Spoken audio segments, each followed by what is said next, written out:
Sports Radio Network.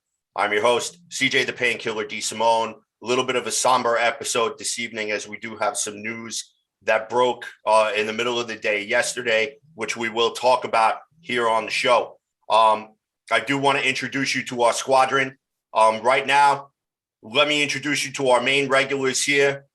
Seated directly to my right, your left on the screen, Jimmy the Reaper Jardine. Welcome back from your brief hiatus. And then just below me, right over here to my right, Mr. Harrison the Fireball Glazer, our rookie test pilot. Gentlemen, how are you? Well, man, as well as can be. I'm doing good, man. I'm doing good. I mean, the news sucks. I'm very sad about everything that's going on, but otherwise, I'm personally good, so that's good. Yeah, I think right now, everyone is just is trying to deal and do the best that they can with the news that we've just received. And for that, we brought on tonight two very special guests, again, under probably the most ridiculous conditions. Because you guys know we love to have fun here on the Weapons Hot Show. But tonight, it's kind of taken a little bit more of a somber term. But we are going to take a look toward training camp as training camp opens up on Tuesday. Let me introduce you to our guests. Directly to my right, Mr. Jeremy Cravat. Jeremy, thank you for coming to the show.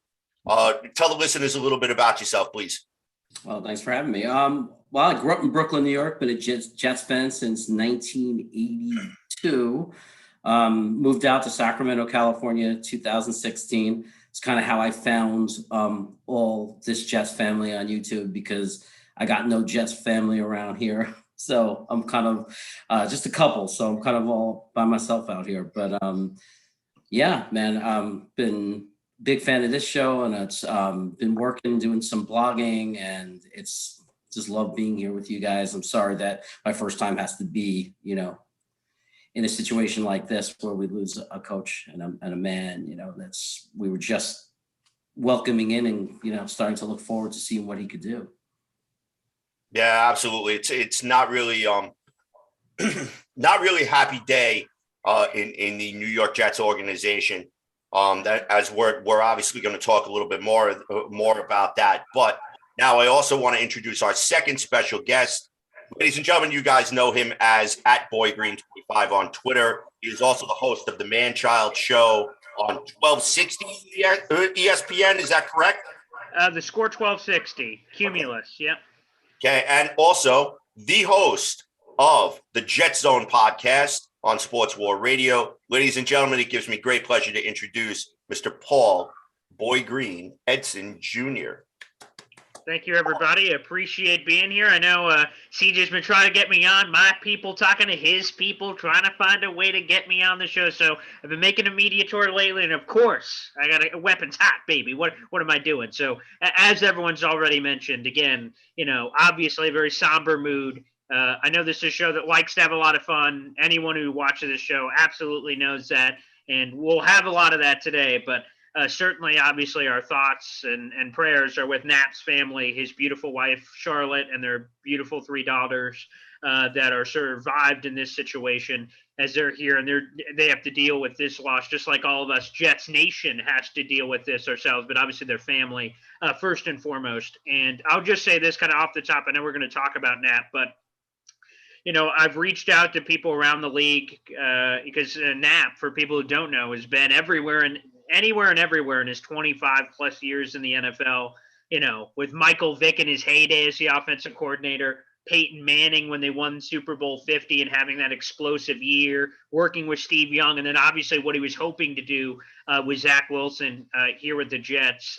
I'm so blessed by the impact that he had on people. Unfortunately, me with the Jets, obviously, and I could speak probably for all of us, and we didn't get to know Knapp the way we were hoping to know him only a few months into this thing.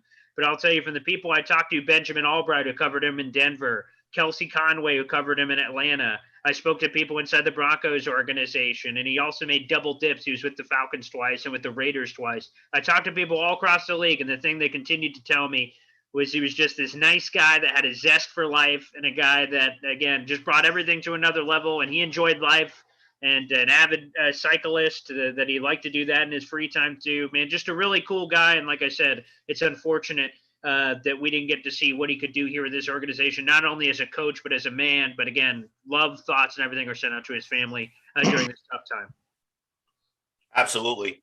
So, Jeremy, I'm going to get your thoughts in just a moment, as we're actually just bringing on right now another member of the Weapons Hot group, making a little bit of a late addition right here, Mr. Kevin Spotty Blackman Jackson. Kevin, welcome to the show tonight. How you doing?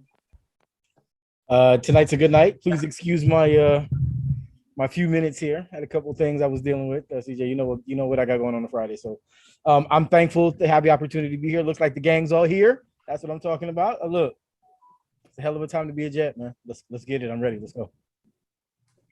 All right. So obviously, as we talked about, before we actually get into the subject of the passing of Coach Knapp, I'd like to take a couple of seconds for all of us to pause and have a brief moment of silence for him as we celebrate his life this evening. Gone too soon, 58 years old, Gregory Knapp, father and father of three, a wife. Wow. I'm still having difficulty wrapping my head around it, with the fact that he was just here and the fact that now he's gone. This is a huge blow for the Jets family. And again, I'd like us all to partake in a moment of silence really quick before we go on further.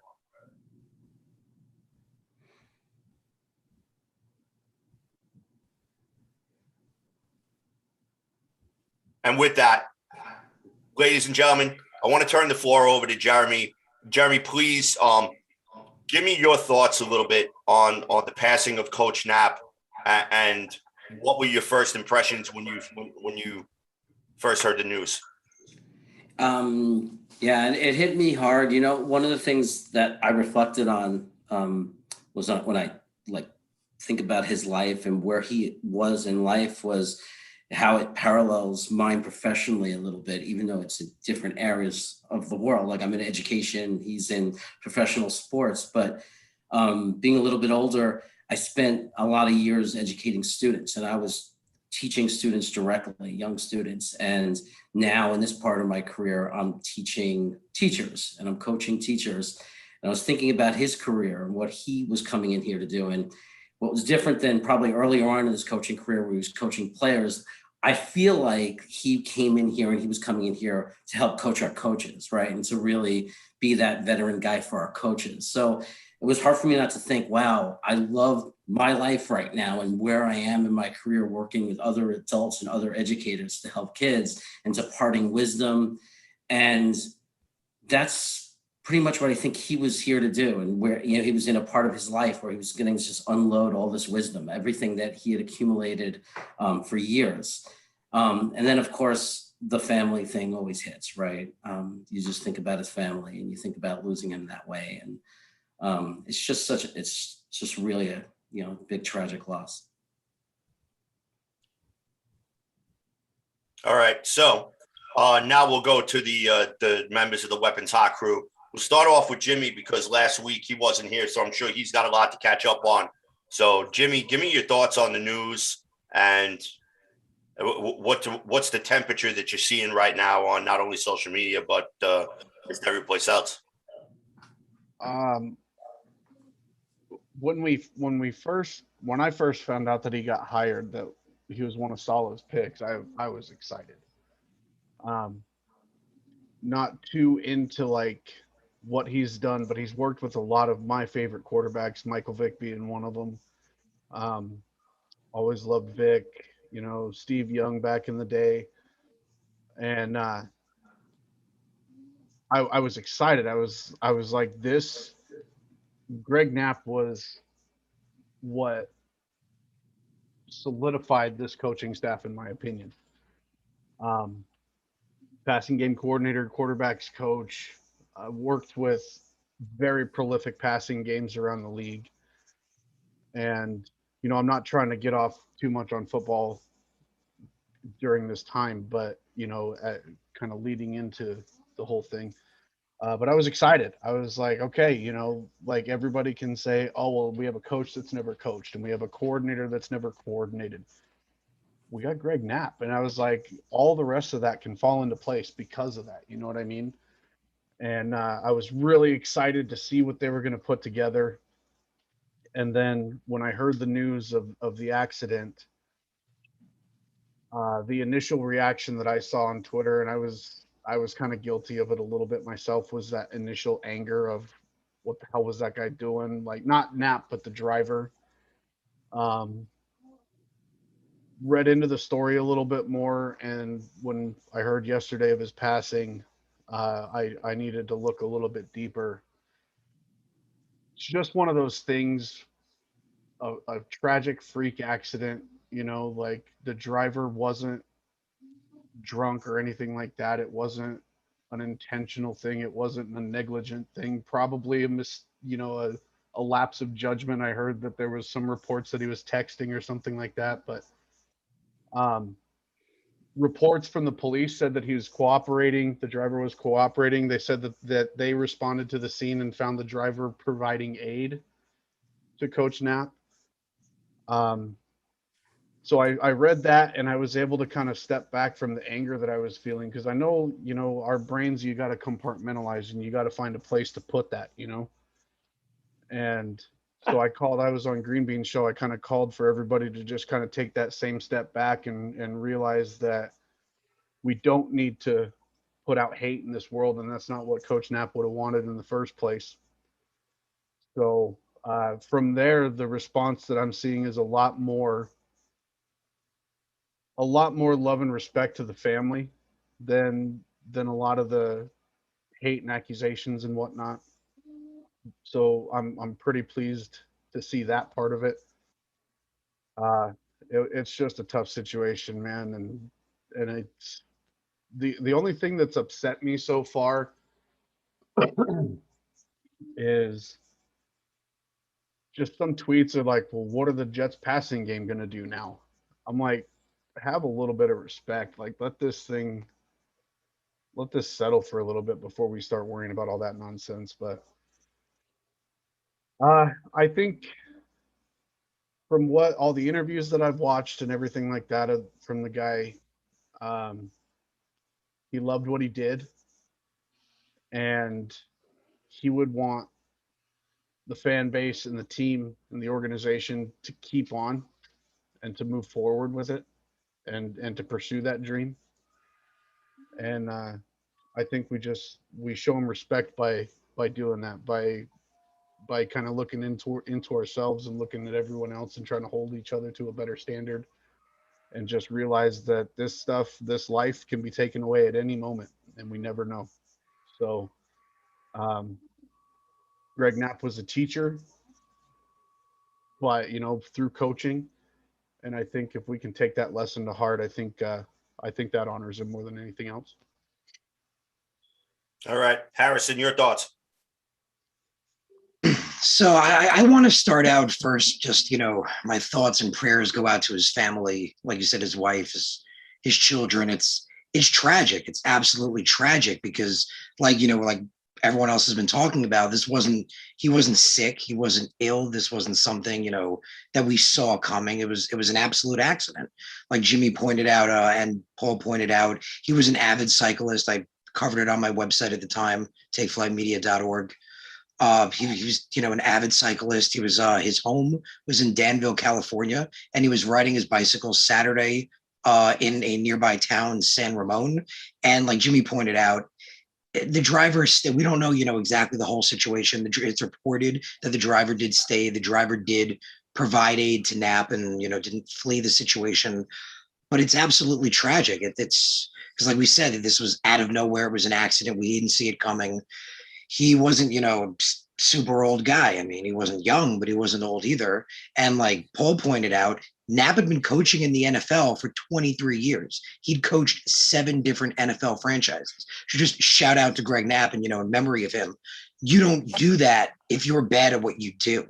Like we've seen so many coordinators in the NFL come and go very quickly. The ones that stay are good at what they do. He coached in the NFL basically the age of an adult that can drink is a good way to look at it, because he was excellent at what he did. And he coached for 7 different franchises. He was the offensive coordinator of the 49ers, the Falcons, the Raiders, the Seahawks, and the Texans. And he was the quarterback coach of the Broncos for 4 years, back when they won the Super Bowl. Super Bowl 50 happened when he was there coaching the quarterbacks. Like Jimmy pointed out, all the great quarterbacks he'd been around. That's why, we were so excited to see what he could bring to the table. But I think, he left, even in the short time he was there, Jimmy pointed out, one of the, most senior of all the coaches, he definitely left an imprint. We saw that, like, CJ, you pointed out, going on in social media, all the Jets players, reaching out, saying, how great he was and how tragic this is and how big of a loss this is. And, from all of his past teams, past players, and again, being in the NFL for so long, because he was so good at what he did and he brought so much to the table. So I've been calling for it since it happened. I feel like it's only appropriate. I'm calling on Woody Johnson. I'm calling on you, my man. I'm hoping for you to either put a patch on the jersey or something on the helmet. Like, let's do something in honor of Greg Knapp and all the amazing years he's been in the NFL and contributed. And even though he was only with us a short time, like I said, he just brought so much to the table. I guarantee, even with Zach Wilson, even in that short amount of time, I guarantee he learned so much. All right, Kevin, you're up. Finish us out. Difficult for me, right? And I'll just say that specifically because in this time of COVID and all of the death that I personally have had to kind of get through, and losing multiple family members, my own football coach from when I was in high school, people that I love, right? And this obviously is unrelated to that, but the fact of the matter is that for whatever reason, this country has been surrounded by death, right? Like, for how long? And we're describing all of his accolades. We're describing his tenure as an upper echelon staff member of many teams, right? We're talking about a guy who functionally has affected Hall of Fame caliber players, Pro Bowlers, guys who literally, I mean, we've already discussed the list. I don't think anybody could look at that list and not recognize most of those guys as being people who have contributed in whatever way, above board. The difficulty that I have right now is that he has been here for such a short time. I don't want this to be something that hangs over the team. And please, excuse me for being that guy today, right? I'm just going to come in. I'm going to come in late and I'm going to be that guy, right? We love Greg Knapp. We appreciate what Greg Knapp has done for this league, for players, for coaches, for the decades that he was involved. We're going to do something to commemorate, him. And Harrison, when you say that we're going to call on Woody, I don't think that's going to be necessary. I think the coaching staff, I think the players, they're all going to come together and they're going to put forth their own statement about this. I read the statement from the family earlier today, heartfelt, touching. I'm glad that we're doing this now. I'm ready to move on. And that to me is difficult because I don't want to not show the proper respect, but what it is that I do want to do is not lose focus. And please, please, Kev, if I may just jump in. Yeah, man. I don't want to do that. Yeah, man. I would say, if anything, it hyper focuses them. I mean, in my opinion, I would say, it puts them in the place where, we want to do it in honor of him, in place of him. And we've seen it in the past, with owners who have, passed away. I'm not saying, much, something like, just a patch with like GK or something like that. Maybe just something on the helmet, just in memory for the season. It'd be nice. Harrison, I get that. And again, I'm going to be that guy. We probably will. Let's move on. Let's give the necessary respect. Let's put out the necessary, statements or again, to whatever point it is that you want to do, patch or helmet sticker or whatever. Let's do that. Let's show the necessary respect and let's move on. All right, because I'm going to tell you right now, I guarantee you Greg Knapp wasn't the kind of person that would say, yeah, let this linger in your locker room the entire season and become a distraction, when what it is that you really need to be doing right now is focusing on the reason why he was brought in. And that's to mentor, to grow, to strengthen, to solidify this new young quarterback that we have that's going to be here. So, I mean, have we already decided to look for a replacement? I know we're going to probably end up talking about that over the course of the next few days or weeks, as far as the media and people that cover the team and all of the other things. I'm happy that our coaching staff was smart enough to include a guy like Greg Knapp, right? I'm glad that when Robert Saleh decided to put his unit together, that one of the guys that he went to and said that he had to have was a guy that has shown to be very good at what he's done for an extremely long time. The kind of guy, when we talk about types, and you've heard me say this quite a bit about types. They like the types at linebacker. They like types at safety, like types, in different positions. They like types of coaches, guys that are really influential when it comes to teaching the game and growing and supporting and building their players through learning and development. That's exactly what it is that we're looking at a guy like Greg Knapp was brought in to do. Who's going to be the guy that they bring in now? And again, please, just I feel like I'm not wanting to be insensitive here, right? Because I really do. I don't not want to give it the proper respect. I don't want to recognize it for what it was while it was. But Greg Knapp never coached the game here. We've never seen Greg Knapp, go through anything as far as adversity and trials and tribulations in camp or anything like that. We've never seen that. So I want to give him respect for what it is that he's done. But as far as this organization, as far as this team, as far as us as fans, I'm just going to keep it real. I'm ready to move. All right. So I want to switch gears a little bit here. And I actually want to dip my toes a little bit into the subject of where do the Jets go from here in regards to Greg Knapp. And I want to turn the floor over to our guests. I want to start off with Paul Edson, and then we're going to swing on over to Jeremy. Paul. I'll just Paulie, I love the beard, my guy. I just had to say that. I'm sorry. When I came in, I was like, yo, that's new. That's what's up. Rolling that puppy out. Thank you. Appreciate you. Yes, it's been a minute since we've talked. It's good to have you. Jeremy, you also. Thank you guys for being here. Excuse me. Oh, my pleasure. Thank you. All right. So, Boy Green, I'm going to put you on the spot. I know you got a lot of ears, and a lot of eyes around the league and stuff that you get to, you get some information that's privy to us, common folk, so you get to hang around in the clouds while we have to roll around in the mud over here. So tell me, what is it that your Tweety birds are telling you? What is it that you've already heard or uncovered, etc.? Here is my thoughts on what the Jets are going to do from here. I believe they're not going to fill the role, to be honest with you. His role was a passing game specialist. And again, I think the rest of the crew has kind of mentioned it a little bit here, is that Robert Saleh was super smart in how he built this staff. And obviously that was part of the reason he got hired, is Saleh, obviously an emotional guy, a guy that, connected with people, the people person, the overseer of the operation. And the sexy thing is to say he's going to be the CEO. Anyone can say that. But what has to back up the statement of CEO is having the proper men.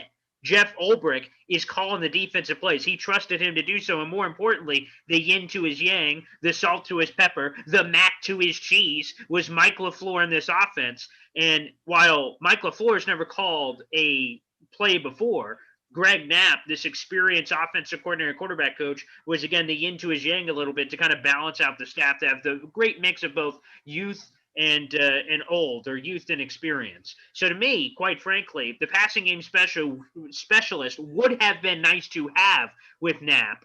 But I think a couple of things. I think first off, in respect of Knapp, obviously this man just passed away yesterday. I mean, this is a very fresh wound, not only for his family, but for this organization and someone that was very close to Saleh.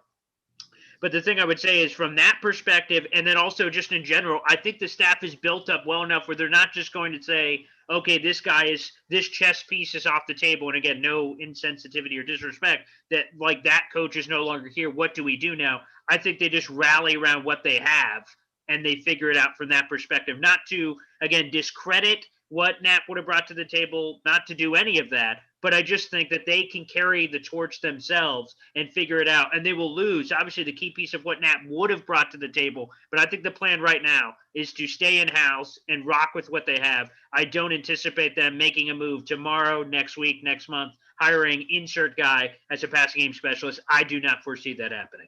If I may, please, just to throw this in, I'm sorry I'm late, but Jeremy had said something earlier that kind of that I wanted to just touch on, and that was Greg Knapp's relationship with the other coaches on the team, right? And how he was going to be that guy that was going to be the like when you bring in the veteran quarterback to mentor the young guy, he was going to be kind of that guy, right? So now, again, to your point, do they kind of, circle the wagons, what have you, and they just kind of focus on what it is that they already know and already have? Or do they really want to seek out another person to be kind of that guy? Not necessarily, have it be where he's going to be the quarterback whisperer for Zach Wilson, but is he going to be that coach? That's a great point. Just to follow up quickly on your point is my partner who also works at Heavy on Jets. He brought this up in some of our private conversations about, we've talked about how the quarterbacks of the roster right now are James Morgan and Mike White. Who? I mean, these guys haven't played a snap yet.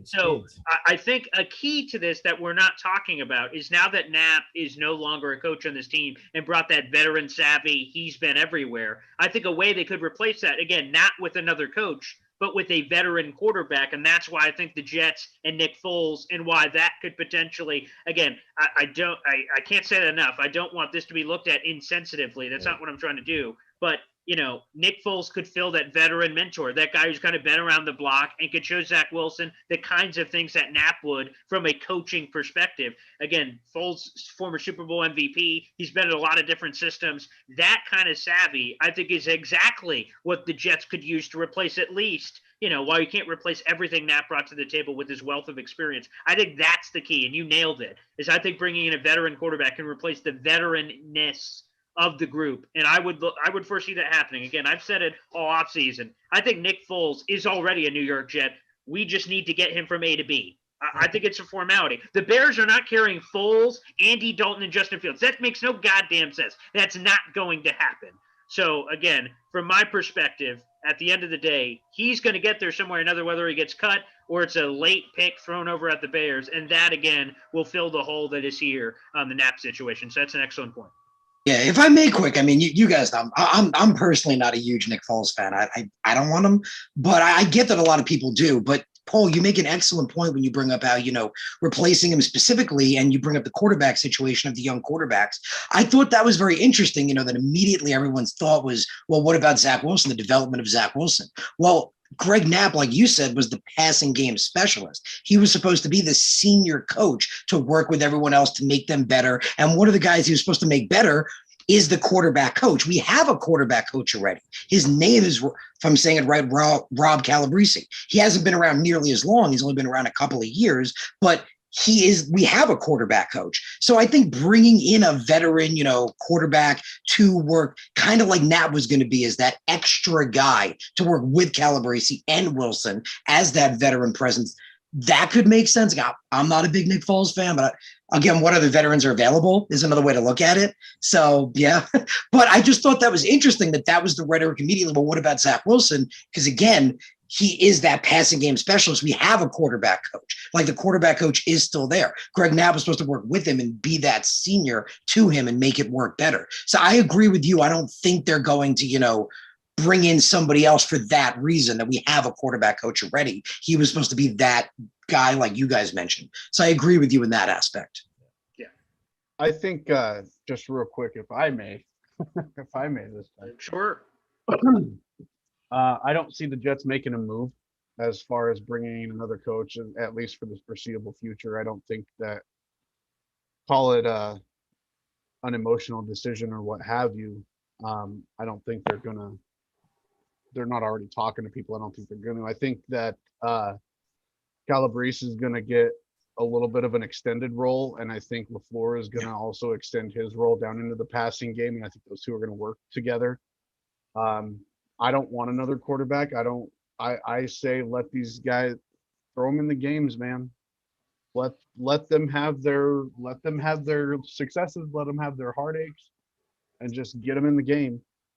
If anything, and I've said this on this show, I've said this with Green Bean, I've said it on Ryan at Jets Talk 24/7. Somebody throw a giant bag of money at Josh McCown and get him in here on the coaching staff. That's what I want to see happen. But as far as getting Nick Foles, I want to focus on Wilson. I want to focus on getting our backups some game experience and just move forward. That's mine. I don't want to throw salt on it, but the belief, the rumor is that Josh McCown is basically being groomed for that next head coach position. That this guy there is just a stopgap while this whole situation kind of goes on, and he's eventually going to be the guy. So if that's the case, it's going to be a little hard pressed to get him away. I don't think it's ever going to happen. But my take is, take a guy like Calabrese, move him to the passing game specialist, throw a ton of money at Chad Pennington and make Chad Pennington the quarterback coach. It'll never happen, but that's my 2 cents. Like, get Chad in there, put Calabrese as the passing game specialist, let them work with Wilson. I'm a Josh McCown homer. I love that guy, man. Look, Josh McCown. Guys, we are all fans, man. We are all fans. These are all fan responses. Right. So before we start throwing our 2 cents in, remember we got these 2 gentlemen here for a limited amount of time. So I really want to pepper them with as much information or as many questions as we can. Please. Jeremy, please give us your thoughts on this situation. Well, I think Paul's take was really interesting to me because I was thinking, well, they're not going to replace him right away. They're not going to panic and jump. That would be the wrong message to the current coaching staff, too. If you panicked and grabbed someone, like, we don't trust you. You're alone. You can't do anything by yourself. I thought there was a chance that they might later on replace the position. But then that take of bringing it, maybe that increases the chance they bring in a veteran quarterback, I think was that made me think. I said, that's an interesting take, and definitely one way they can go. I'm not going to pretend to know, but I will say at the end of the day, I always go back to, I really trust Joe Douglas. I trust Saleh. I'm giving my trust to them, and I trust what they do will be what's best for the team.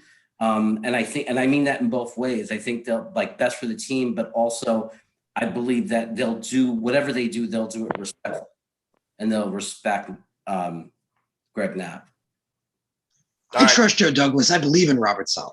I'm hoping to trust him, but I trust Joe Douglas. This is my expectation is that this is what Robert Saleh has kind of been hinting that he wanted to see, and that is this team overcome adversity. I know maybe how it is that we took it was a little different. We're talking about, on-field things in particular, but this is not necessarily a situation that doesn't create its own, locker room adversity. It creates a vacuum now within that coaching staff that has to be overcome. But also, as the players are looking at the coaches and seeing how the coaches respond to this, having an even hand right now, not having that knee-jerk reaction and saying, oh my God, we have to do something to Jeremy's point. I think that makes a lot of sense right now. And that's why I think Paul's take is probably as close to what it is that I would expect as anything else. I do expect that there may be some conversations about restructuring and maybe just, sharing responsibility. But I think that is really only going to come because there is a person that is outside of, the structure that is now, kind of needing to be replaced. And it's difficult to do that, but I would imagine this is how it is that you build, that mature staff, that those guys that, we've dealt with this, we've been here before.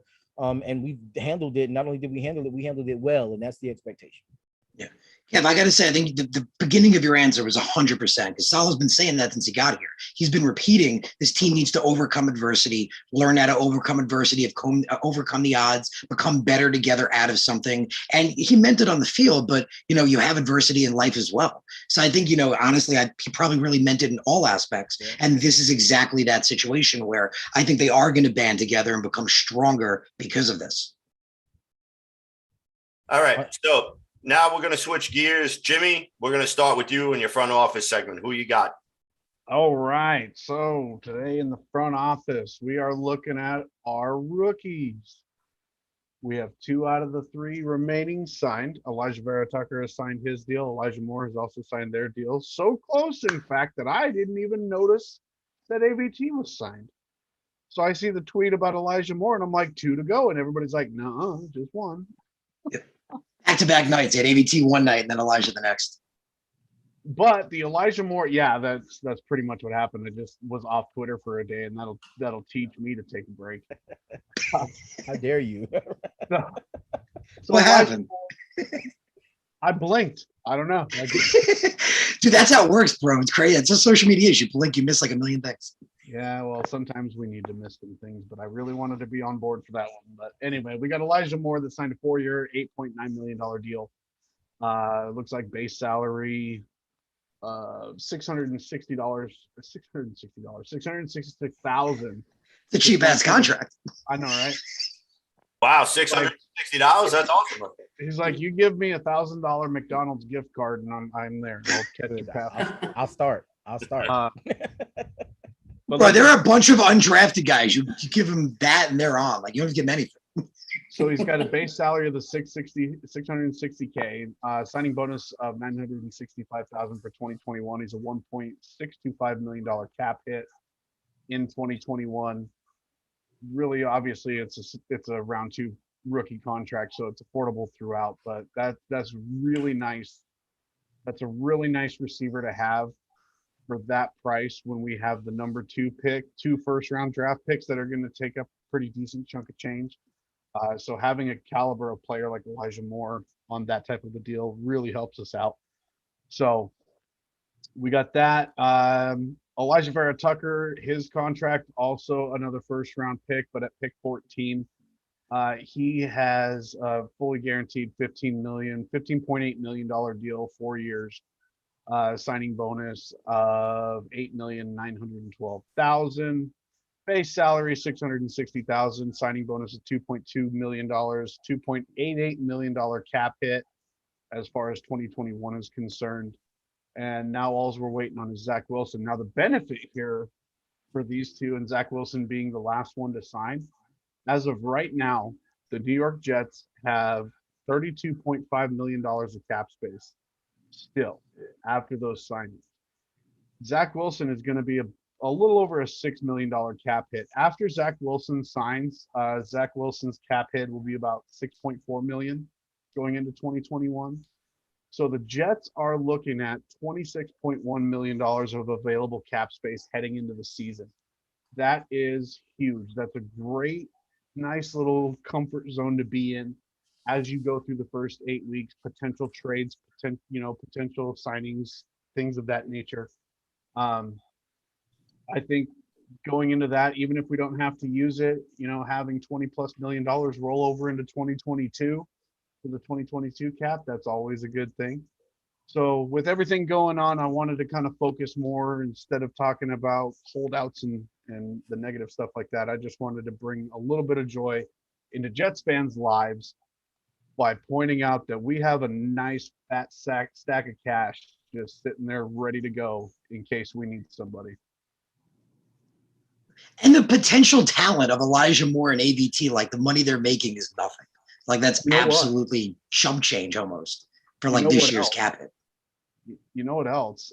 You guys have also heard that Devontae Adams' contract talks have already all but stopped now, right?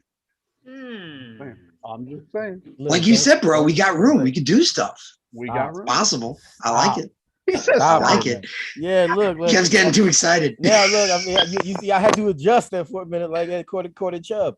Look, this is what we got to deal with right now. And this is why I think some of the conversations that we have around Joe Douglas and what Joe Douglas is doing contractually, I think we kind of, we have to keep in mind it is chess, not checkers, right? Multiple first round draft picks, all guys that we're expecting to be studs. And Joe Douglas in a position to have to, be smart enough to plan for how much it is that we're going to end up paying these guys, or planning on how much he's going to have to arm wrestle, with some of these guys, because it is going to end up being a situation where we got to pay Quinnen, we got to pay Zach, we got to pay Mims, we got to pay Carter, we got to pay, we're going to end up having to figure out what we're doing with CJ Mosley's next contract, if he's going to stay. And my expectation is he's going to come and he's going to ball. I mean, we don't have a guy come in and ball at a Pro Bowl level and just have him leave. without having, some sort of reasonable expectation at what we're going to do to replace him. And, us having multiple draft picks over the course of the next couple of seasons, and obviously Joe Douglas's propensity to try to add more as we go, a lot of, I guess maybe expectations about what the roster is going to look like going forward kind of needs to be discussed, and it needs to be discussed in the frame of 4 first-round draft picks, right? That's a lot of dough. That's a lot of cheddar that needs to be spread, and there's only so much bread, right? I mean, you cut the crust off, and really, what do you have? So, we're in a spot right now where all of those things need to be taken into consideration. It's another reason why I am happy to say that I'm comfortable with what Joe Douglas is doing, but also why it is that I feel like I am not going to be as quick twitch, right, as I would be when I see him make a move that I know has to be part of a long game that we just can't see at this point, right? So, another thing that kind of ties into this whole conversation about what's going on right now is that aspect of it, right? Isn't it amazing you talk about Joe Douglas? I love him for the money part too, especially because isn't it I love him for everything. The fact that Jimmy could point out that we have $5 million after Zach signs, right? And when you look at the depth that he's already built in some of the rooms, right? In the wide receiver room, in the offensive line, the improvements there. When you consider that, and that we still have $25 million and what we went at the end of the season, where we were to where we are right now today, that's incredible. That's what we might end up needing. That 25 mil is going to go quick, though. End up needing that buffer zone, guys, because as of 45 minutes ago, this is a better sign than it could be. This is a better piece of information than it could have been. But Quentin Williams is now on the. Saw that, yeah. He's what? He's on the PUP list. Player for now. I think the key is for now. First it's off, just holding the roster spot in reserve. It's not right, so they don't have to put it on him. And he can be taken off at any time. Exactly. Until after preseason. If he's still on the list after preseason, he goes to reserve and he can't practice for 6 weeks. Right. But Jimmy, you remember it was the same thing I said, like with Mekhi, when everyone was freaking out, oh my God, he's not playing, but that's what you want. Like, remember last year we had a coach that consistently threw him in with that bad injury and just made it worse. Took an injury that should have been able to heal, took the whole season because he just kept throwing him in. Finally, we have a coach that, like he's got an injury, nothing to do with weight or size. Let's let him get better. And everyone's freaking out. So it makes sense. I mean, as long as they don't like Paul was saying, as long as they don't stay, on the PUP list and we see him starting to play. IR. He's not on IR. Exactly. So it's different. Yeah. Realistically, with the type of injury that or the NFI list, I think Vinny Curry's on that right now. What's the expectation that he was actually going to start, at full speed those first couple of games anyway with the injury that he had? My expectation was it'd probably be a few games before we actually saw him. And if you think about it, do you need to see Quinton in the preseason? Is there anything Quinton's going to do that's not going to tell you he's not defensive tackle number one? That's it. Not for us. I want him to get ready. Yeah, that was what it was. I want him to be scary when I watched them in Carolina. Feel me? That's what I want to see. Yeah, but Kev, quick, just to touch what you were talking about on, because you were saying, you feel comfortable with Joe Douglas' done. I feel confident that he can and is going to be able to sign those guys as time goes on because he's seen it. You remember last year I was saying when everyone was freaking out about 2020 free agency that he's not signing guys, he's not spending money. It's because it's long game. He took a 6-year deal for a reason. McCagnon, we've talked about it, the $250 million bankrupted the team. He had to use cheap deals, prove it contracts to try to get us. And think about what he did. From 2 years, he took us to a team that spent over $250 million in free agency to the third richest team. And like Jimmy said, we have a ton of money right now. We're able to bring in guys like Morgan Moses, Corey Davis, Carl Lawson, pay those guys, and still got money left over. So I'm confident he knows what he's doing, everything I feel like. But financially, he's going to get those deals done. Those guys will get signed one way or another. Paulie, can I ask you a question, Paul? Because we have been kind of throwing around a few things when it comes to this, but just to kind of get back to that one aspect of the contractual obligation, when we're looking at situations like Jamison Crowder holding out for a few days because they had to make some adjustments with his contract, and if maybe Jimmy can back me up on this, but as far as what it is that he ended up getting, I know that they kind of cut off a little bit of salary, but they replaced what that salary would have been with what I guess is a bonus. Right. Yeah, Jimmy, you said that. And that was interesting. So he ends up making basically the same money, even though on paper it says that that it's gone. When you're looking at some of these situations, I mean, and you kind of put that in perspective, do you feel like Joe Douglas is you think he's too tight with it, or you think he's, are we just really kind of looking at him saying, I have a plan and this is it, period. We're going to try not to deviate from it, but this is where we're at. I think the real time to answer that question is with Quinnen Williams. So after this season, Quinnen Williams is eligible for an extension. If Joe Douglas is cheap again there, then okay, we call it how we see it. He's cheap. So far, we've had this odd case-by-case basis with Marcus May, Robbie Anderson, and a couple of situational things where the line is drawn in the sand. He didn't do it. That cost Robbie. In this case, again, I think they're playing it. While it sucks for May, as a former player, I feel for May. But I'm like, hey, man, it's what's best for business. You franchise tag him, he's 28. By the end of this franchise tag, he's 29. You franchise tag him again next year. I expect the Jets. Exactly. That's what I was saying, 30. bro. When he's 30, again, it's a cold cut business. It's a cold cutthroat business. I'm sorry, May. But you know what? At that point, at 30, the Jets can then shove him out the door if they want. And it sucks. And then you pick up the comp pick on the other side. Again, is it cool? No, but guess what? It's a business. I'm sorry, man. It's a business. So I can't answer that question until I see what he does with Quinnen. What he does with if Mekhi Becton continues on this track. But the first test will be Quinnen Williams next year. If he opens up the checkbook, as I expect him to, and give Quinnen the $100 million+ deal that I expect him to get if Quinnen continues on this rise, then none of us are saying he's cheap. We're saying, oh, I see. He's willing to pay when the player proves willing to pay. Remember, he didn't draft Marcus May. And Robbie Anderson, he admitted to making that mistake when it happened. He said, hey, I've got analytical people in my building who told me what the market number was going to be for him. We were wrong. I blew it. That's on me. But besides that, I don't really, people have called him cheap, but I won't know that till next year. Jeremy, where are you at on this? I wanted to, kind of get your opinion on this. I know we were talking similar to this, I think, in a previous show, and you were in the comments. You have an opinion on that? Yeah, I mean, it's a business, and we got this guy for a certain price without having to guarantee money. The players have no problem with the business part of it when it's in their favor. It's just an understood thing. It was the same thing with Crowder. Oh, we're hurting his feelings. We're hurting his pride. No, he was very happy when he signed that contract and had $20 million+ guaranteed money when he came to the Jets. So it's like, no, we're doing what we need to do. But but mainly, what I like is, and I agree with Williams. We need to pay premium money to elite players at premium positions. Right, and premium. Exactly. And we, like was pointed out, are going to have a lot of players. We hope and we think and we believe that we're going to have to pay it eventually. So we can't be in the habit of paying good players elite money. We're going to have to be very selective by position and by player on who we give that elite money to. All right. So now we're going to switch gears, and Mr. Kevin Jackson is going to take us in the spotlight. So, Kevin, who do you have in your spotlight this evening? Obviously, the tone of the day and the tenor of our conversation began with really the only possible spotlight, and that is actually Greg Knapp today.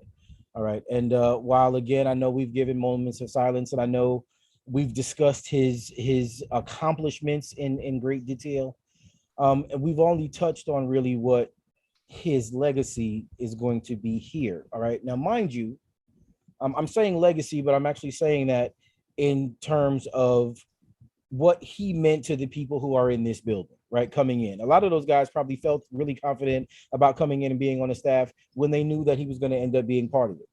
The players in particular, and I know some of them, have got connections and they've got relationships with other players in different cities. And when you talk about guys like Greg Knapp and how his reputation precedes him wherever it is that he goes, I know that there are guys on this team that we're really excited and looking forward to being able to feed off of what it is that he brings. And the reason why Greg Knapp is in the spotlight this evening, boys and girls and friends and family, is because I think his passing, as untimely as it is going to give us a little bit of a rallying point. I'm not going to say it's going to be for the entire season, but it is very early on going to be a point where we've had to kind of hunker down and establish an identity through a difficult situation that is beyond our control. What it is that us as Jets fans and players and the organization, we've struggled with having, self-inflicted gunshot wounds. Like how many pinky toes have we shot off because of some stupid decision that a GM made, or some ridiculous decision that a coach made, or a player did something, so going back to the Jamal Adams situation. Greg Knapp was brought here specifically to do a thing, and it's unfortunate we're not going to see him be able to do that thing in its entirety. But I think that he's already kind of planted seeds that are going to grow and are going to help some of these younger coaches who actually did have an opportunity to meet him and work with him, even over the short period of time that they have. They're going to take those things and they're going to try to emulate him, right? Like it's one of those, and excuse me for those who may not believe what would Jesus do kind of thing, right? This is how, what would Greg Knapp do in this situation? Because he was the guy that we were going to look to address, so Greg Knapp is in the spotlight today because I really am interested in hearing what it is that you guys think about the vacuum that is caused and how it is that the Jets are going to, kind of handle it going forward. Is this going to be a big deal in the locker room? Is this going to be a big deal in the meeting rooms? Or, again, I know we kind of touched upon it a little bit further, but just to kind of expand on it, what really are the expectations now that Greg Knapp is gone? I guess I'll start with Harrison. I'm kind of interested in where it is that you're at. I know you've done quite a bit of research on Greg Knapp and what it is that he had brought prior to coming here. I mean, how do you think we handle it going forward? Yeah, man, I think we all touched it perfect before. I think he was brought in that veteran presence to be the veteran guy among all these young coaches. Again, like I was saying earlier, I was just really, shocked when everyone was saying, well, what about Zach Wilson development of these young quarterbacks? We have a quarterback coach and he's still there. Greg Knapp was supposed to work with him and, make him better and Zach better, but we have a quarterback coach. So again, I think it was Paul who said it or it was Jimmy, puts more of the burden on Rob Calabrese, which I think can handle. I don't think they're going to bring anybody else in, but again, like I've said, my 2 cents, which will never happen, will be bringing someone like Chad Pennington, or I would love Josh McCown, but I don't see that as a possibility because, again, the situation in Houston seems to be that he's going to be the head coach at some point in the future. All right, I'm going to hijack it now. Paulie, I want you to give your quick opinion, and then we're going to swing over to Jeremy. Then Jimmy's going to take us all. Jimmy's going to drop his 2 cents worth because then we've got Harrison's segment we need to get to. Go for it, brother. All right, beautiful. I'll piggyback off Harrison. I know a lot of fans, he speaks for the fans, the Chad Pennington to come back. And I'll tell you, speaking to Chad and speaking to people who speak to Chad all the time, it's the high school thing. It's his kids. And obviously you saw his latest kid jumping over to Marshall. So shout out to Chad's son. That's awesome to see him, for the herd. But, once he gets past like his kids and kind of doing the minimal stuff he is with the Jets on some of the quarterback tape watching stuff, I think he's going to be tempted to get back in the game. He's a heady guy, super smart. And again, I think he'd resonate. I know everyone talks about McCown too, but I agree with, I think it was maybe Harrison who made the point about eventually, he interviewed for the Houston Texans job. And I know a lot of people thought that was ridiculous. It speaks to his ability to resonate with the players as a younger guy and the leadership and all of those kind of things that we thought so highly of when he was with Sam Darnold. So I think he's a future coach in this league. And I think he has much higher expectations. And again, not to undersell, but just a quarterback role or something like that. I think he has his goal set much higher. I'd much rather, if and when that ever happens, is Chad in the future. But again, to reiterate, I don't think they're doing anything in the meantime. Again, nailed. Rob Calabrese is the quarterback coach. They got Mike LaFleur. They got this team. They're going to rally with what's in the team. I don't think someone's going to get added. We're recording this and live streaming on July 23rd. There's no one that is on the streets that they could bring in that would learn all the solid systems and everything they want to do in this minimal amount of time to be an effective piece in preseason, the regular season. To me, that'd feel rushed. It would feel somewhat insensitive to what just happened to Coach Knapp, and prayers up for, again, him and his family. Again, I just don't foresee any of that happening. But in the dream Jets world, eventually down the line, all of us want to see Pennington back in the building. much. But again, just quickly, just what Paul was saying, I think it's important, like we were just saying, that I trust Joe Douglas, but a lot of people trust Robert Saleh. They trust this process that's being put in place right now, which means, we talked about why I didn't want a veteran quarterback in the past. You trust the coaches he's brought in. So if you trust these coaches, you trust a guy like Rob Calabrese. So Jeremy, what do you think? I love Chad Pennington. Love him. If it wasn't for some injuries, he's probably in my mind the best quarterback we've ever drafted. Facts. And I watched him. I was live in San Diego. I was there at that game when we beat the Chargers. And man, do I love Chad Pennington. I think it would be great. I think I'm not too concerned about the timing. My main point about that is I'd love for him to eventually be on the team. I'd love to have an old, love Jet be part of this organization under the coaching staff. But at the I just want to say without, because we're talking about quarterback coach and how important it is. I know we need them and it's an important role, but I want to also point out that I think no matter what happens, and the reason we'll be okay, Zach Wilson is an avalanche that's going to come on into the NFL no matter what happens. Yes, sir. This guy is coming. This is our guy, Jeremy. This guy's coming for him. They're not ready.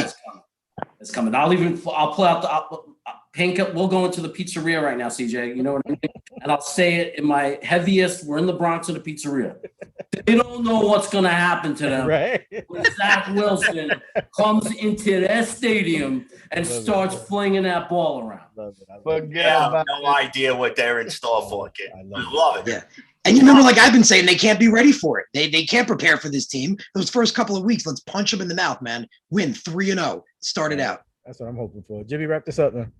I've said everything that I need to say. I'm actually pretty excited for Harrison's segment, but I'll just finish it up with this. Greg Knapp was heading in the direction that he wanted to be. He was working with the people that he wanted to work with. Gone too soon. Much respect to the family, much respect to his career. But ultimately life moves on, the organization moves on.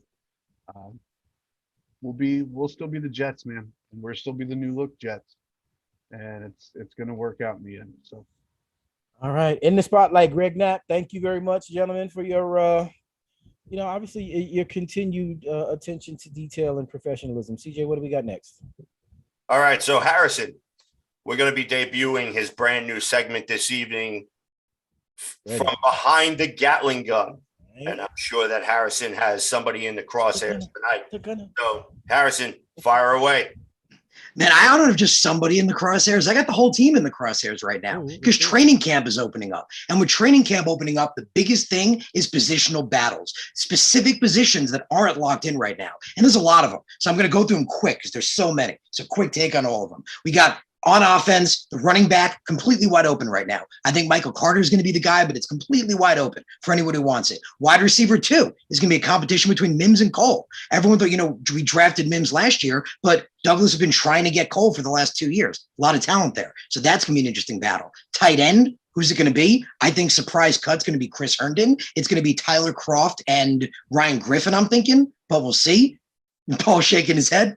Come on, man, I'm a Herndon guy. Okay, for those who don't know, not to jump in here, but I am the Herndon guy. If you were to say who's the MVP of the Herndon train, it's this guy. So again, I completely disagree, but go ahead. I can't catch a cold, let alone Come on, man. Look, I'm standing behind Paul with the shoveling coal. Complimentary. Well, you guys remember my take with it. And it has nothing to do with hating or liking Chris Herndon at all. It was him, Tyler Kroft, and Ryan Griffin in camp as the main guys through OTAs. But what did we hear? Herndon was constantly dropping balls, so many to the point where he was moved to the 2s. So I'm like, okay, this guy's in a contract year. Even Corey Davis balled out in a contract year. That's when you're supposed to show up and get paid. So that really scares me that he's dropping balls like that. And again, it gives guys like Kroft, who is one of the best blocking tight ends in football, and Ryan Griffin, who had a solid season the year before.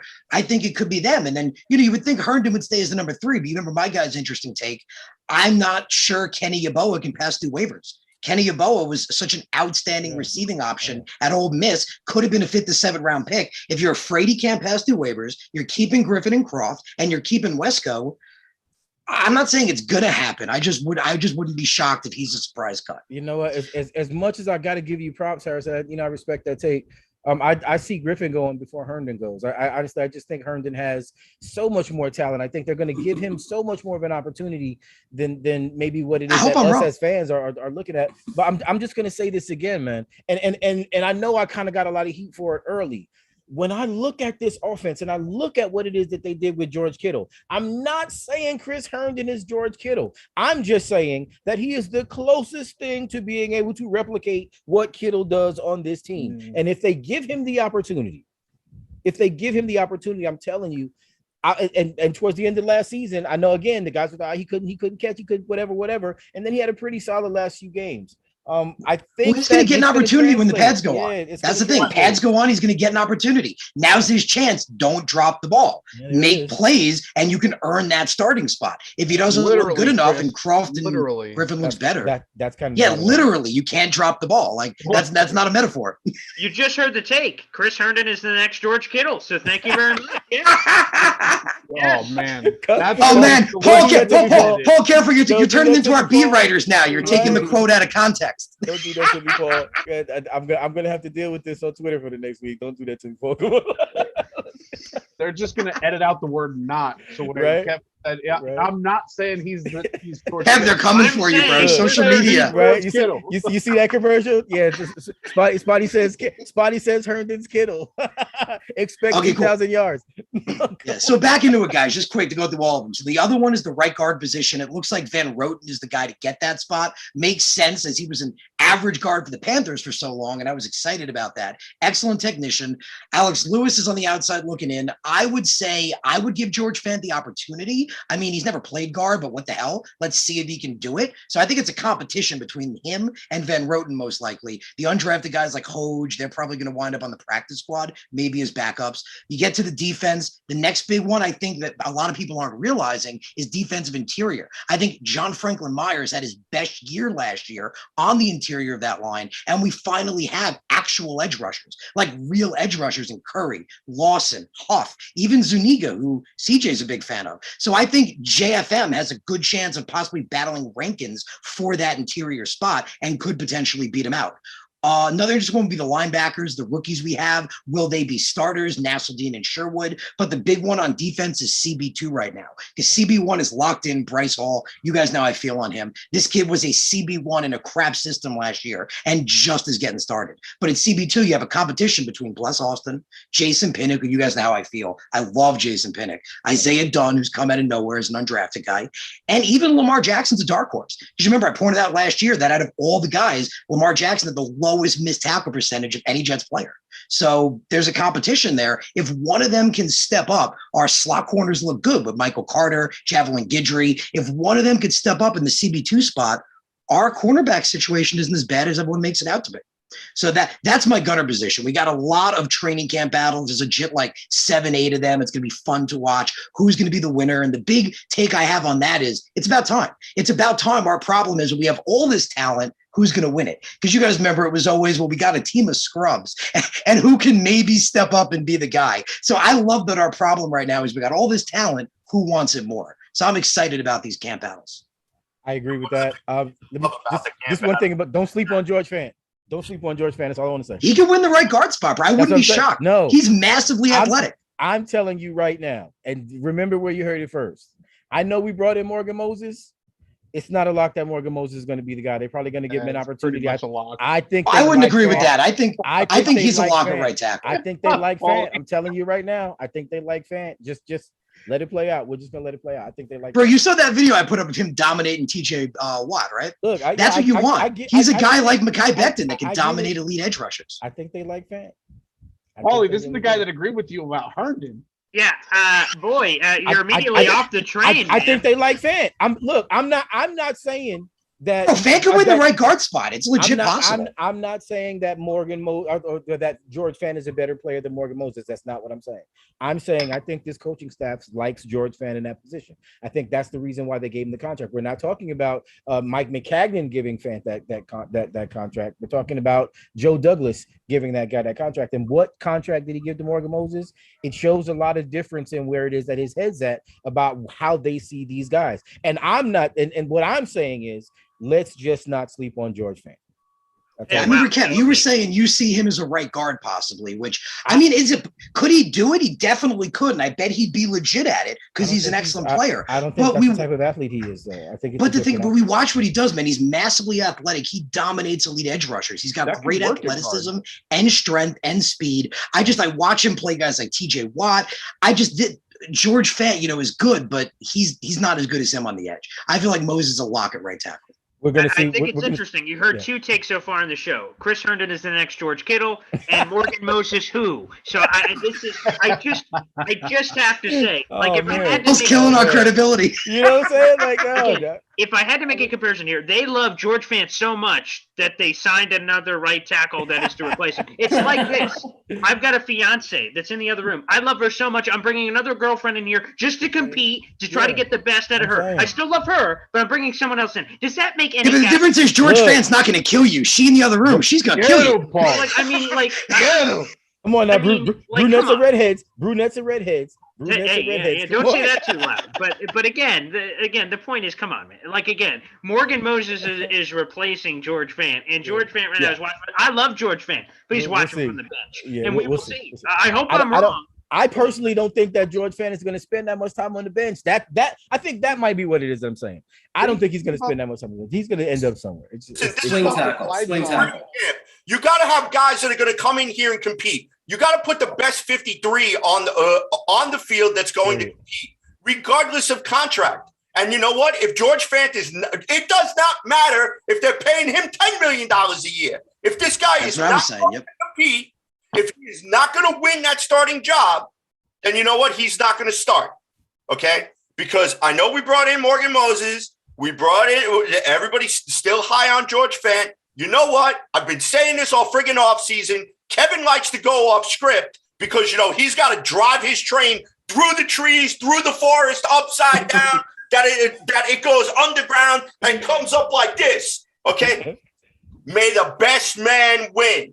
That's it. Give me the guy who's going to do the most on the offensive line from where he's slated to play, and that's it. I don't give a damn who it is. Go get me the bum under the bridge, because if the bum under the bridge is going to be better than the two wackos that we got in here, then that works for me. Protect my goddamn quarterback and get this offense going. Yeah, but CJ, you see, just back to my take before with my segment that I did. We're arguing about which talented guy is going to be the guy. This is a great problem to have. You guys know as perennial Jet fans, we're arguing of who the hell can be the guy. Now we got two guys. We have been able to debate about this guy or this guy. I love it. You know what it was? We've been bargain basement shopping for the past decade. And Joe Douglas finally took us to the Westchester County Mall, all right, the White Plains Mall over there, and we walked into Nordstrom's for the first time. Well, a t-shirt's like $75, and we're like, standard, right? It's like we went from here, under the chair, right, and now we're here. We're from Pick and Save. We're from Pick and Save to Whole Foods, right? I have some organic. From the it was like the conversation. I was thinking it was like the conversation I had 2 days ago with Harrison on Twitter. I was saying, isn't it great to just be having this conversation? We were talking about JFM. I was like, won't he play opposite Lawson? No, he's going to play on the inside. We were just having this crazy talk about where everyone's going to play. And I'm like, wow, I'm really happy to have this conversation. Yeah, it was so much fun because we're like, oh, maybe JFM's on the outside and Rankins is going to step up big. Then you got Quinnen and you got Lawson. Oh, maybe JFM's on the inside and Curry. He's got one of the, like JFM said, he's got the fastest get off he's ever seen in his life. 33, that dude's not slowing down. I think that's one of the biggest things. I think people are sleeping on Vinny Curry. Like this guy still plays edge rusher at a top level. Like him and Lawson on the outside can be scary. Sleeping on Jabari Zuniga. Remember, I am. I'm out on Jabari. Yeah, I have two things to say. He's a 4-3 defensive end who was asked to play outside linebacker, and he can't do it because from his position, he plays better with his hand in his dirt. He plays better with the hand in the dirt as opposed to standing up. And that's all I'm going to say about it. Yeah, but I'd rather see Bryce Huff get the opportunity over him. I just feel like there's so much more potential. And this is my question. Who benefits more from Quinnen missing time, JFM or Bryce Huff? Or Zuniga? Like JFM and Rankins because they've been playing on the interior. It's going to be a rotation. Maybe Foley. Foley's one of the best young run stoppers. I have two things to say on this. First, I need to applaud Harrison real quick for two things. Number one, that was a great segment. I like it. I'm looking forward to contributing with talking about it, moving forward. The other thing I need to applaud you on, Harrison, is CJ is over there losing his mind, and we still hear you talking. Composed. And CJ is being drowned out by Harrison talking. Now, as far as when I mute his microphone. There you go. As far as the conversation on George Fant, everybody is still thinking in basic offensive line terms on this thing. Morgan Moses is just as athletic as George Fant, which is why we brought him in, and we got him for a fantastic deal. But also remember, we are running a wide zone run game, and the guard's responsibilities are going to be to pull. I can see George Fant potentially getting that right guard spot because of that tackle ability that he has. So that's something to think about as well. Just so I would say that the question we all have to think about, and this is why initially I said it makes a lot more sense to make something out of George Fant than just watch him sit on the bench and wait to be the guy in case of injury, is think about this. So it's George Fant, a guy who's never played guard before in his life. So over here, or Greg Van Roten, Cam Clark, Alex Lewis. I'm going to be honest. I think George Fant's worst at guard is still better than their best at guard. Sure. And if that's the conversation at the end of the day, then maybe not so bad of an idea to put, as Joe Douglas said, and he said this at the draft. He wasn't saying this about George Fant or anything, but he said he plans on playing the best starting five, regardless. When they said, is Vera Tucker going to play at left guard? He said, no, the best five will play. Who knows? Maybe he will play at left guard. I don't know. I take that same message when they brought in Morgan Moses and could slide Fant in. They're going to play the best five. And maybe, again, Fant's worst is better than their best. So you're right. And I think it does translate more than people give credit for. Mm-hmm. It goes back to that Seattle mentality. When Russell Wilson came into the league, they had just spent a whole lot of money on another quarterback. But they said in Seattle, it's a competition. Everything's a competition. And we know where Robert Saleh comes from, right? So I love that. Except at offensive line because there's no one there for them. Yeah. And again, I love that story. I wrote about it in a recent column for people who forget that. Matt Flynn was the guy. Everyone has a plan until they get punched in the face. Matt Flynn was the guy for Seattle. Yep, Matt Flynn. Great. Let's go with the Matt Flynn show. Then a month later in the draft, they're like, Russell Wilson, who? Let's just take a flyer. Maybe he could be a backup quarterback for a while in the third round. Then all of a sudden in camp, again, Flynn was the guy. Wilson steals the job, despite the fact they paid him $20 million and a lot of guarantees. They said, crap, we can't keep Russell off the field. It's the Russell show. Again, everyone has a plan until they get punched in the face. Anything can change at any moment. That's, a great comparison, great analogy, and not enough people use. And then they never got him an offensive lineman again, ever. Yeah. No, but Paul, like you said, that doesn't just show that. It also shows, how much talent can be found throughout the draft. That's what makes good GMs such quality. Dak Prescott out in the fourth round as teams are whiffing on guys like Wentz and Goff. Talent can be found throughout the draft. Dak Prescott, brother. 2016. Prescott? I'm a Dak attack guy, too. I love Dak. Bro, Dak is the man. That was my guy. You know how I was in 2016. Everyone was talking about the top of that class. I was like, the top of that class is crap. Dak was my guy. I wanted him in the second. Yeah, really the only reason, for people forget about that, the reason why Dak slipped, he had that DUI back in college, and a lot of people went, character concerns, and then I never understood it, bro. I never understood. I'm watching this kid, and I do my own QB eval. I'm like, he's so much more talented. I just didn't understand how that guy, he's not even in the conversation with Hackenberg. Like that, it didn't made no sense to me whatsoever. Dak Prescott folds like origami. Oh. Nope. Dak Prescott's the real deal, bro. No, he's not. And Yes, he's going to prove it now. He's going to prove it this year. Big mistake, Jerry Jones. Big mistake. All right. So now we're going to go around the room as we finish up our final thoughts. I want to start off with our guests tonight. First, we're going to start with Mr. Paul Edson Jr. Then we're going to swing on over to Jeremy. Harrison's going to give his final thoughts, and then Jimmy's going to take us home as we get ourselves moving. Oh, final thoughts. Okay, sorry about that. Okay, so final thoughts, guys. Again, thank you so much for having me on. We got to a lot of the things that were off the top of my chest from the nap at the beginning was great. I will just say this. I am excited for training camp. We haven't had preseason. We didn't have it at all last year. And again, I already love preseason in general. So a lot of people are ready for preseason because they didn't get it last year. I'm ready for it because I just love it in general. I just love football. I'll be in the fourth quarter of preseason week 3 going, all right, go, Mike White. Figure it out, pal. I don't care. Yeah. I love football. So I can't wait for that. I can't wait for the battles. I can't wait for the joint practices where Zach Wilson is getting different defensive looks from the Eagles and the Packers. That's exciting. And I think more than anything, that week 1 Jets-Panthers game, I'm looking at my chops. I wish it was tomorrow. I'm so ready for this season again. Guys, anytime you guys want me on, this was a lot of fun. All right. So, Paul, really quick before we swing on over to Jeremy, please give out your social media information so fans of Weapons Hot can interact with you and follow you. Let's make it easy peasy, folks. Boy Green 25, Boy Green 25, Boy Green 25. A little more Boy Green 25 at the top of that. Sprinkle that in there. At Boy Green 25, BOY, Green the color 25 on all social media: Facebook, Twitter, Instagram, and YouTube. Makes it real easy for you. Hit the like, hit the follow button. Appreciate it. All right, Jeremy, the floor is yours. Give us your final thoughts for tonight. Final thoughts. Chris Herndon will make the squad, but he will not be the next George Kittle. I think he's a better coach.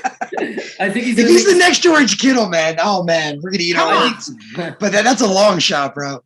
I think he's going to make the squad because he finished off the season last year okay, and he's never had the opportunity to have a real coaching staff. Paul, we got to get you to become a Kenny Yeboah fan. So I don't, not as much as Herndon. He may not be a George Kittle. Maybe he's Travis Kelce, a Darren Waller. He's close, but no Kittle. He's no Herndon guy. I'll tell you that. But I do like Yeboah too. I hope Yeboah makes it because he won't make it through waivers. He won't. I think Morgan Moses is going to be the starting right tackle. I hope Fant finds a role where he can contribute because I think he's a very talented player. And I'm super excited about all the battles. Definitely. We have no idea how it's going to play out. All these battles in the secondary, the linebackers, who's going to start where. It's so much fun. They're all hungry. They're young. It's great. But one of the things we didn't talk about today, because I talked about Zach Wilson, the other guy I'm super excited about, I cannot wait till that first game when Elijah Moore just makes everybody pay. Every NFL team say, why did we pass on that guy? Just like, and you love these analogies, Paul, just like Thurman Thomas when he was picked on the bubble, and he looked at the camera when they talked to him after he was picked in the second round by Buffalo and said, every NFL team is going to regret what they just did. Love that. All right. Don't forget to give out your social media information. Oh, you can find me on Green Bean's website. I'm doing a quarterback chronicles where I'm chronicling all the rookie quarterbacks.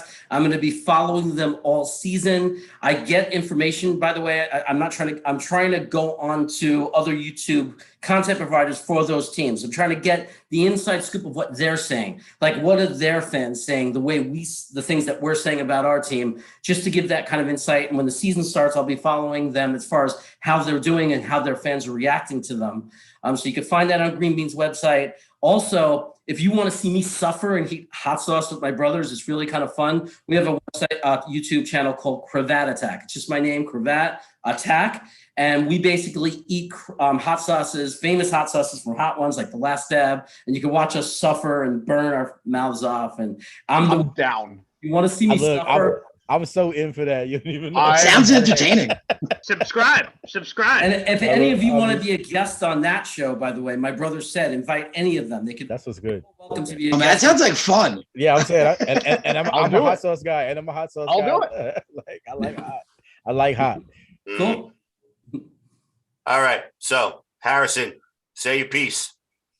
Yeah, man, I'll keep it short and sweet. I just think it's important, as we say, we're heading in the right direction. But one underappreciated aspect is for so many years prior, we saw it with our past quarterback situation.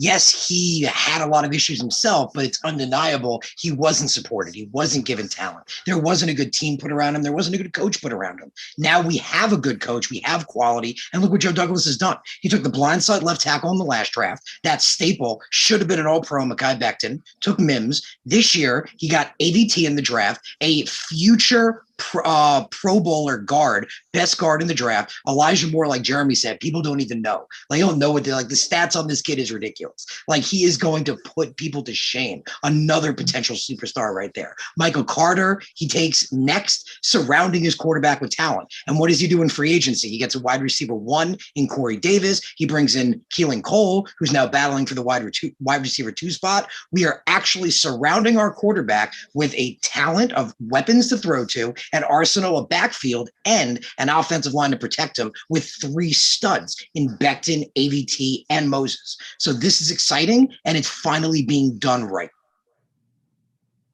All right. So, Harrison, give out your social media information. You guys know where to find me. I got my company, Take Flight Media, where, writing, reporting on the Jets. We've got our website, takeflightmedia.org. Find us on Twitter at MYJets, TF Media. Got my podcast on Mondays. You guys know, talking to all them Jets. Jeremy's been there. It's a lot of fun because I interact with you guys in the chat. You bring your comments, we talk, we laugh. It's a great time. So be there. That's the Take Flight Spit and Fire podcast. Appreciate all you guys. All right. Reaper, you're up. Say a piece. Okay, my piece. Chris Herndon is a complimentary tight end at best. And if you don't, Sorry, Paul, I'm with Jimmy. What's up with the hate? Don't- Why are we throwing Chris Herndon under the bus? What the hell, man? What the hell? The hate is Tyler Croft with Cincinnati put up just as many yards as Herndon did. Hey, Paulie, you already followed me back on Twitter, so I can rip them all I want. That's right. If you don't believe me, go talk to Green Bean and talk to Top Billin on YouTube, and those guys know what they're talking about. Green Bean loved Pat Fryermuth. He wanted him like nobody's business. I wanted Pat Fryermuth as well. Overrated. No, best overall tight end in that draft, bro. In the draft, hell yeah. We'll see. Best overall. But We'll see. But look, this is going to be a great year. I'm with Paul on this one. I love preseason. I get tired of seeing all the posts on Facebook about the season starting in 63 days. And I say, no, it's not. It's starting in 35 days, okay? Because that's what's happening, man. And coming up, we have full-on training camp. We're going to see our guys in pads for the first time. We're going to start being able to pop pads against, was it Washington this year, right, that we're doing that practice against? We're going to start clapping on those guys. It is about to get real. And for all the gassing up that we've done over the last several months, with things like the draft and free agency sprinkled in there, we will finally have Jets football back. And I can't wait. Cannot wait. As far as my social media information, it's Jets by Jimmy everywhere: YouTube, Twitter, Instagram, Facebook. So I definitely appreciate the support. We are grinding. We're approaching 400 subs on YouTube. So I'm grinding. I'm trying to get to that 1K mark. So if you guys are out there, if you're not subbed to the channel, definitely hit me up on there. I got a show coming up tomorrow with none other than Mr. Jeremy Cravat as well appearing. And we're trying to get some other guests as well. So Paul, open invitation to you if you ever want to come on the channel and talk to us. I'd be more than happy to have you on. But other than that, guys, I want to thank everybody for watching Weapons Hot, and thank you to CJ and Kevin for giving me my start in this. I never really thought I'd be doing this on a regular basis or in the capacity that I've done, and I owe it to these guys. So I definitely appreciate you. All right. So, Kevin, say your piece. Well, yeah, I know we've only got a few minutes, and please excuse me. CJ, you know, we've been battling my internet company over here, and my modem just rebooted like in the middle of the show. So I apologize about my little exit there for a second. I'm glad to be back.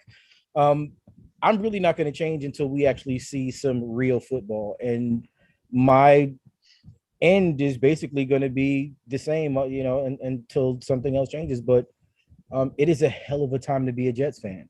I mean, real talk. CJ, we talk about this all the time, more than 40 years of fandom. Me personally, and I mean, I'd say this because I know Jimmy hates when I say it. I can see him cringe when I say it, but every time I go and I watch the Jets live in person, we win. We win. And I'm excited about that because I'm going to the game in Carolina. And I'm just going to say, yeah, but you got me worried, bro. You got me worried that you're just due for a loss. Look. And this is something that, and this is the reason why I was going to say that is because I didn't even begin to speak about it until the 8th or 9th game. I think it was the first time I actually said, I've never seen the Jets lose live. And then I'm going to tell you what happened. I said, you know what? I'm going to jinx myself. And I'm going to tell you right now, the next game I go to, I was guaranteed we're going to lose. And then I went to Atlanta and I watched Geno Smith ball and we won the game. And then I got more tickets. I was like, you know what? I'm gonna go to Miami. You know what I'm saying? We're gonna look Miami. It should be a good game, what have you. And I said, but you know what? It's us. It's me. I'm going to the Jets game. I've never seen the Jets lose. We're gonna lose. We're probably gonna lose. Perfect game by Geno Smith. And a win. I said it again. Oh my God, we're going to another game. Oh man, but never seen the Jets lose. I'm gonna tell you right now. This is what's going to happen. Ryan Fitzpatrick's going to lose. And I go to the bathroom and I come back and I'm walking down the steps on my way back to the seat. And I watch Ryan Fitzpatrick throw a touchdown to Eric Decker in the back of the end zone, literally a few feet away from my seat. And I screamed my head off. I couldn't talk for 4 days, but I'm telling you right now, every single time I say it, we win anyway. We're going to win. Point blank period. That's a wrap. You're not going to convince me of anything else until something else happens. That's what it is. It's a hell of a time to be a Jets fan. I'm so excited about the direction of the team. I think every single person on this panel at some point in time tonight has pointed to something that literally is so far beyond where it is that we've been, that you kind of have no choice but to feel really good about not only where it is that we're at now, but where it is that we're going to end up over the course of the next few years. So I don't want to continue to kind of throw it out, but I will just say this. If you're not excited right now, if you're looking at this from, you know, a pessimist point of view, or you're feeling like, you know, same old Jets and get ready for us to go off track, whatever, I think you're kind of missing the point. Everything is different. Everything is different. And I mean, even the argument that I hear about, oh yeah, this is a 2-14 team. No, it's not, because everything that created that 2-14 is no longer here, right? So it's a hell of a time to be a Jets fan. My guys, if you're going to be in Carolina, hit me up. I'm coming to everybody's tailgate. I'm spreading the love. We're going to take pictures. We're going to do all of that. Just let me know where you're at and be there early. I'm trying to get my brother to come with me. Y'all already know that some of the folks, y'all know who my brother is. You can find me on Twitter, Spotty Blackman, Facebook with the New York Jets Hub. I admin on the New York Jets Hub. Again, my brother, William Jackson or Ben Jackson, you'll see him in there. I have Instagram, but you ain't gonna want to go there. It's pictures of my kids. Other than that, go Jets, man. I'm so ready. I'm thankful we had Paulie on tonight. I'm thankful we had Jeremy on tonight. Jeremy, I'm telling you right now, I'm gonna follow your stuff. Paul, I've been following your stuff. You already know. Matter of fact, I think one of the first shows you ever did was with us when I was with Robbie Jersey, right? That's right. Like mad years ago. Okay, so look, OG in the game right now. Follow Paulie's stuff. Paulie's got, look, CJ does an awesome job. Jimmy, look, even Harrison, man. Harrison, we always have dope guests. Like, our guests are always bomb. I'm spoiled. I'm spoiled over here. Harrison. Look, I'm spoiled because it's a surprise. Holy crap! Look at that. No, Harrison's new, but Harrison's bringing in quality guys, man. You know, look, I'm not mad. That's what I'm saying. And look, weapons hot. Y'all already know how it is. Next week, are we doing After Dark next week, CJ? Yeah, next week we're going to do after the Worldwide Sports Radio Network show, because we'll actually have something to talk about as New York Jets training camp opens up on July 27th. Yes, so I'm going to take us home.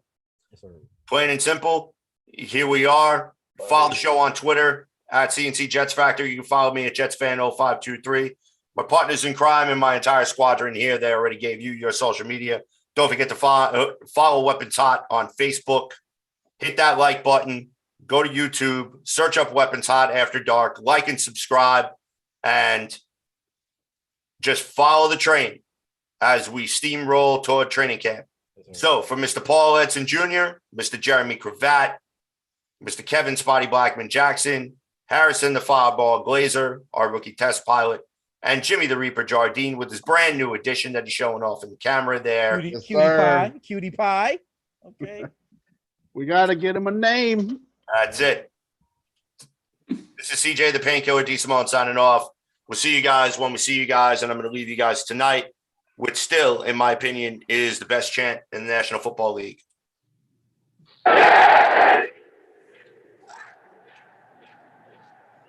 Peace, love, go Jets. And again, thoughts and prayers to the Knapp family as they go through their very difficult time.